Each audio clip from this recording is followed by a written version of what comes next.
મારી પાછળ જે રો હાઉસ દેખાય છે ને એમાં તમને મળશે 2 and 3 BHK ના રો હાઉસ માત્ર 14,90,000 થી ચાલુ થાય છે। ઓલપાડ એરિયાનો એવો પ્રોજેક્ટ છે ને કે 100% તમે વ્હાઇટ થી પેમેન્ટ કરી શકો છો અને 14,90,000 નો તમારો દસ્તાવેજ પણ થશે અને તમામ જે ખર્ચા છે ને એ બધા બિલ્ડર તરફથી કરવામાં આવશે। રો હાઉસ ની અંદર એન્ટ્રી કરતા તમે જો તમને ખૂબ જ મોટો લિવિંગ એરિયા જોવા મળે છે ને જો તમે કોર્નર નું મકાન લેશો ને તો તમને આ સ્પેસ એક્સ્ટ્રા મળશે ને પાછળ આપણને કિચન સ્પેસ આપી છે। આવો તમને બતાવું, જો આ છે તમારી કિચન સ્પેસ, ખૂબ જ મોટી કિચન સ્પેસ આપેલી છે ને અહીંયા તમને કોમેન્ટ પર એટલા સુધી ફર્સ્ટ ફ્લોર પર જઈએ આપણે। આ છે તમારો પહેલો બેડરૂમ, જો ખૂબ જ મોટો બેડરૂમ આપેલો છે, બે વિન્ડો આપેલી છે વિથ અટેચ વેસ્ટર્ન ટોયલેટ। આ છે તમારો સેકન્ડ બેડરૂમ, એ પણ ખૂબ જ મોટો આપેલો છે, આપણને એક વિન્ડો આપેલી છે અને અહીંયા આપણને બાલ્કની આપેલી છે।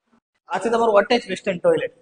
આપણા પ્રોજેક્ટના લોકેશનની વાત કરું તો BAPS સ્વામિનારાયણ જે એશિયાનું સૌથી મોટું મંદિર છે ત્યાંથી આપણો પ્રોજેક્ટ માત્ર 5 મિનિટના અંતરે આવેલો છે ને Olpad side main road Nayara પેટ્રોલની એક્ઝેક્ટ સામેની ગલીમાં આપણો પ્રોજેક્ટ છે। આપણા પ્રોજેક્ટમાં ખૂબ જ મોટો શોપિંગ સેન્ટર પણ આપેલો છે એટલે રોજબરોજની જીવન જરૂરિયાતની ચીજ વસ્તુ લેવા માટે પણ તમારે બહાર જવાની જરૂર નથી રહેતી ને 350+ ફેમિલી અહીંયા રહે પણ છે મીઠા પાણીની સુવિધાની સાથે। ચાલો તમને એમ્યુનિટીઝ ની પણ એક ઝલક બતાવું છું। જો આ આપણો ચિલ્ડ્રન પ્લે એરિયા છે ને આ આપણું ક્લબ હાઉસ છે, તમારું ટોડલર ઝોન, ખૂબ જ મોટો જીમ એરિયા આપેલો છે આપણે। આ છે તમારો ઇન્ડોર ગેમ ઝોન એરિયા, જો આ છે તમારો સ્વિમિંગ પુલ, ખૂબ જ મોટો સ્વિમિંગ પુલ આપેલો છે આપણે। આ છે તમારો game zone area, multipurpose hall આપેલો છે। પ્રોજેક્ટની વધુ માહિતી માટે સ્ક્રીન પર નંબર આપ્યો છે તો આજે જ કોલ કરી લો।